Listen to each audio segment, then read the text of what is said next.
Our beach house vacation ended the moment I looked in the bedroom closet.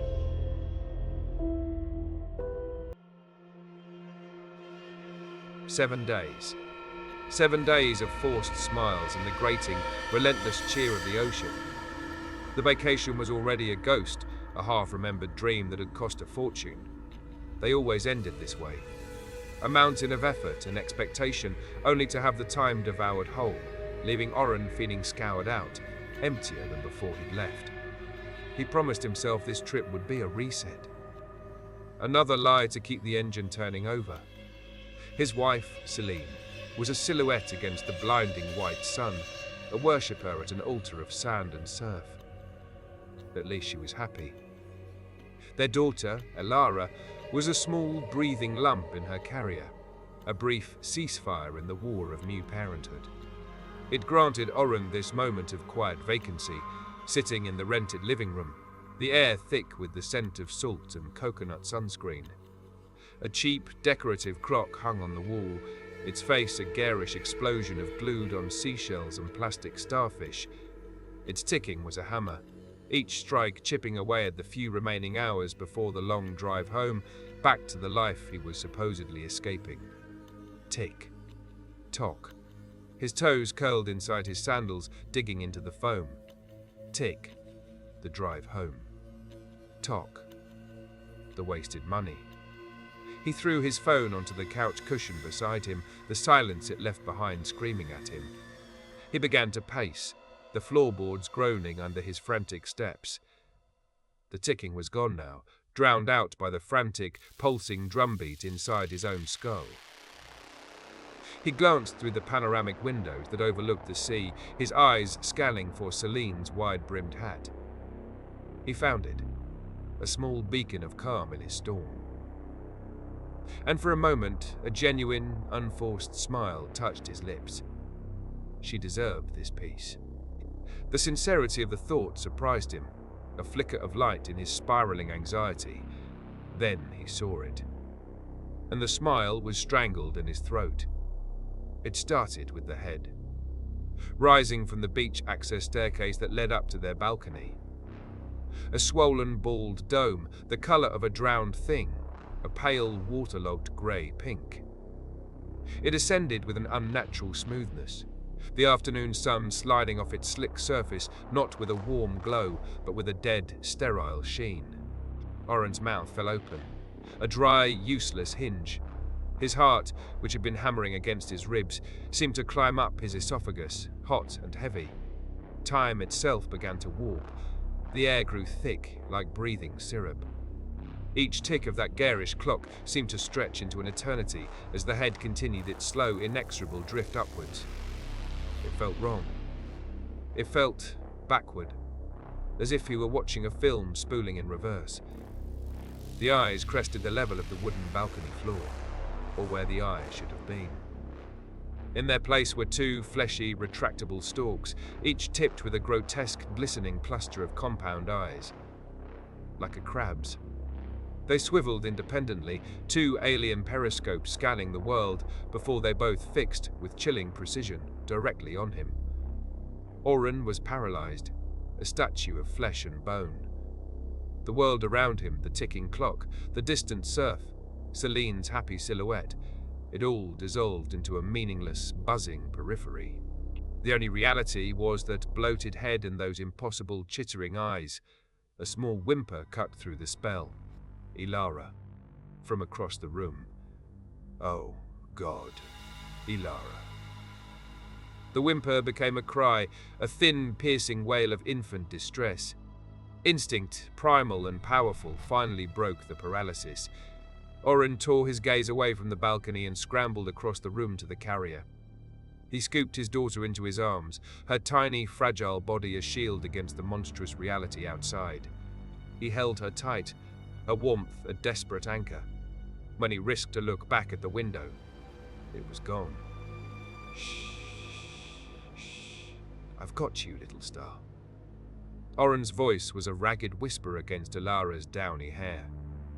He clutched her to his chest, his focus split, one half trying to soothe her, the other half frantically scanning the empty balcony, the vacant stairs, The sun-blasted beach beyond. Had he seen it? Had it been real? The image was so bizarre, so utterly insane, that his mind immediately tried to file it away as a hallucination. A waking nightmare brought on by stress and sleep deprivation. He could almost believe it. Ilara's heartbeat, a steady, trusting rhythm against his own chaotic pulse, began to calm him. He took a deep, shuddering breath and slid the glass door to the balcony open, just a crack, ready to slam it shut at the slightest movement. The familiar soundscape of the beach, the low growl of the waves, the plaintive cry of the gulls no longer felt peaceful. It was menacing. Predatory. He peered over the railing, his knuckles white where he gripped the splintery wood. He looked down the staircase, all the way to the sand. Nothing. No footprints, no sign of anything having been there at all. He kissed Ilara's forehead, her crying finally subsiding back into soft, whimpering breaths. "It's okay, sweetie. Daddy's just losing his mind a little." As he slid the door closed, a smell hit him. It was brackish and heavy, the unmistakable odor of a forgotten crab pot left to cook in the sun for a week. The smell of decay and salt and things that lived in the dark. A cold blanket of doubt smothered his rationalizations. Hallucinations don't have a smell. The sun bled out across the horizon, painting the sky in bruises of purple and orange. The final night of their vacation began to close in around them. Celine emerged from the bathroom wrapped in a white towel, her skin flushed and glowing from her final desperate attempt to soak up every last ray of sun. "Thank you so much for watching her," she said, her voice soft. "I really needed that. These trips are so different now." She trailed off, looking at Oren, who was lying in bed, absently watching some pointless television show. Ilara was nestled beside him, fast asleep. Another guilty thought pricked at her. Soon, they'd have to worry about what they watched in front of her. "I love her," she told herself, the mantra her therapist had given her. "I love her." "It'll get easier, Sal," Oren said, his voice flat. "And I'm her father. You don't have to feel guilty for needing 5 minutes to yourself." He swallowed something hard, a lump of emotions he refused to acknowledge. And then, the smell returned. Not faint this time, but a thick, cloying wave of brine and ammonia that cut through the clean, air-conditioned space. It was the smell of the deepest parts of the ocean, the parts that never saw the light. Celine laughed, wrinkling her nose. "Did you go crabbing today and not tell me? You smell like a dock worker." She playfully tossed her damp towel at him. He didn't move. He didn't even flinch as the towel landed on his chest. The colour had drained from his face, leaving it a pale, waxy mask. It was the same look he'd had in the delivery room, a look of pure, primal shock. "Oren? What is it?" Her own face instantly mirrored his, her playful mood evaporating into cold dread. "Get over here," he whispered, his voice tight as a wire. His eyes were locked on the closet door at the foot of their bed. Without looking away, he shifted his arm, creating a barrier between the door and their sleeping daughter. Celine's gaze followed his. She scrambled across the bed, pressing herself against the headboard, putting Oren and Ilara between herself and the door. It was slightly ajar. From the thin gap at the bottom, a puddle of dark water was seeping out onto the pale hardwood floor. But it wasn't just seeping. Tiny droplets, black as oil, were detaching from the surface of the puddle and drifting silently, impossibly, upwards, back toward the crack in the door. In the sliver of absolute darkness beyond the door, shadows writhed and shifted, moving with a fluid, unholy life of their own. "What is that?" Celine breathed, the words barely audible. "I have no idea," Oren said, his stare never wavering. He slid off the bed, a silent gesture for Celine to stay put. She watched, her heart seizing in her chest as he moved with a strange, dreamlike slowness toward the closet. It was as if time itself had begun to curdle again, each of his movements feeling both infinitely slow and strangely familiar. a scene replaying itself over and over in the space of a single second. The normal flow of the world came crashing back when Oren's hand touched the doorknob. He pushed the door open.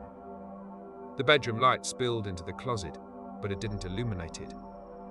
It fell into a pool of fetid, inky black water that filled the small space from wall to wall. The smell, a suffocating miasma of marine rot, poured out into the room.